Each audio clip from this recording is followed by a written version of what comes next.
hendaknya disikapi dengan hati yang bersih. Ini. Hati kalau itu bersih, maka menyikapi hidup ini akan legowo, menerima apa yang diberikan oleh Allah Subhanahu wa Ta'ala. Maka mendapatkan sifat-sifat yang mulia seperti ini, maka perlu latihan-latihan. Duduk di majelis-majelisnya para ulama, duduk dengan orang-orang soleh yang senantiasa fikir akhirat, mengajak kepada kebaikan, membiasakan lisan membicarakan perkara-perkara yang baik, yang soleh.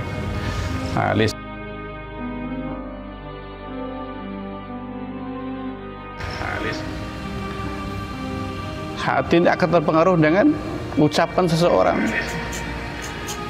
Maka lisan yang baik, kata Nabi SAW, adalah lisan senantiasa membicarakan keagungan Allah. Allah Khalik, Allah Malik, Allah Ar-Razik. Dialah Allah Dat yang maha menciptakan. Dialah Allah yang maha memelihara, maha merajai. Dialah Allah Dat yang memberi rezeki. Bila tiga sifat Allah ini kita bicarakan, kita ulang-ulang, kita dengarkan, kita ulang-ulang dengan lisan kita, nanti akan mempengaruhi hati kita, sehingga akan timbul sifat namanya sifat qanaah, menerima apa adanya. Bahasa Jawanya itu nerima ing pandum. Wah. Ini dengan latihan terus, duduk dengan siapapun, tidak menjadi pembicara, menjadi pendengar, mustami atau mutakalim, sehingga nanti hati akan bersinar cerah,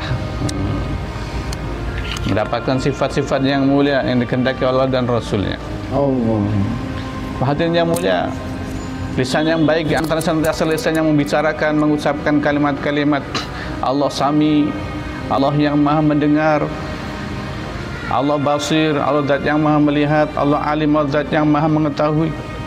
Maka kalimat ini, tiga sifat Allah ini, kalau kita ulang-ulang dengan lisan kita ini dengan sadar, dengan kita renung, kita resapi, nanti akan menimbulkan sifat yang baik dalam hati kita.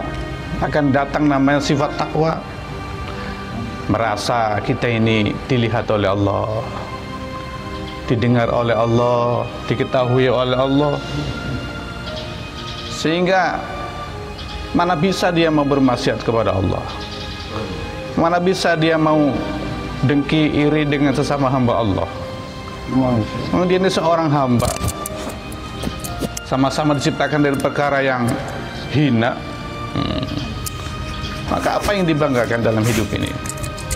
Nah, kalau orang itu senantiasa di antaranya yang membersihkan hati itu adalah mengingat kematian. Kenapa banyak orang itu bangga diri, sombong, angkuh, takabur? Karena lupa bahwa dirinya ini berasal dari perkara yang tidak ada, diadakan oleh Allah, dan akan ditiadakan lagi. Ini lupa kadang-kadang manusia.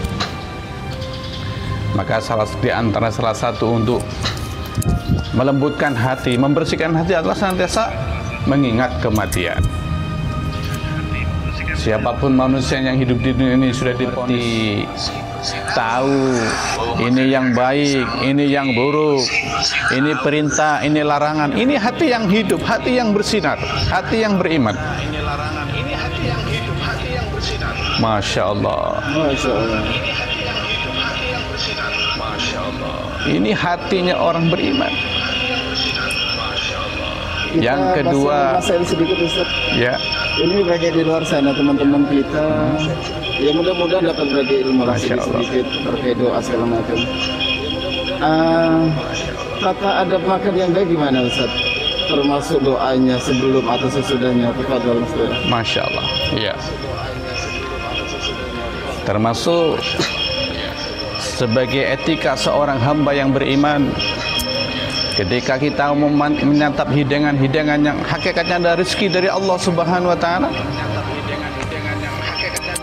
maka hendaknya dia senantiasa berittiba, mengikuti adab-adab etika yang pernah dicontohkan oleh yang mulia Nabi Muhammad sallallahu alaihi wasallam.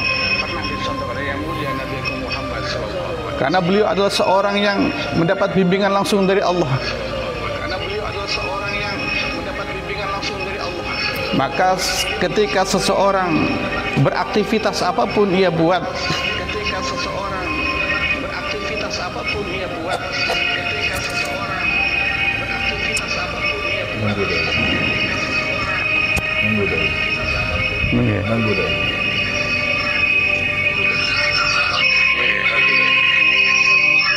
dan aktivitasnya akan dianggap dinilai sebagai amalan ibadah ketika amalan atau aktivitas yang dibuat oleh seorang ini mengikuti suri tauladan yang mulia Nabi Agung Muhammad SAW. Karena Nabi SAW diutus Allah sebagai suri tauladan, sebagai contoh praktik dalam kehidupan menjalankan amal yang soleh. Sebagaimana firman Allah Subhanahu wa taala, Bismillahirrahmanirrahim. Laqad kana lakum fi Rasulillahi uswatun hasanah. Sungguh kata Allah, telah ada dalam diri Rasulullah sallallahu alaihi wasallam itu suri tauladan yang baik, contoh yang baik. Baginda Rasulullah Muhammad SAW adalah manusia yang maksum, yang terbaik. Uswatun hasanah, contoh yang terbaik dalam kehidupan manusia. Di zaman siapapun, sampai kapanpun, hanya Rasulullah manusia terbaik. Maka ketika manusia hidup di dunia ini senantiasa amaliyahnya mengikuti beliau, walaupun kelihatannya hanya makan dan minum, perkara sepele kelihatannya, maka ketika disandarkan dengan ajaran beliau,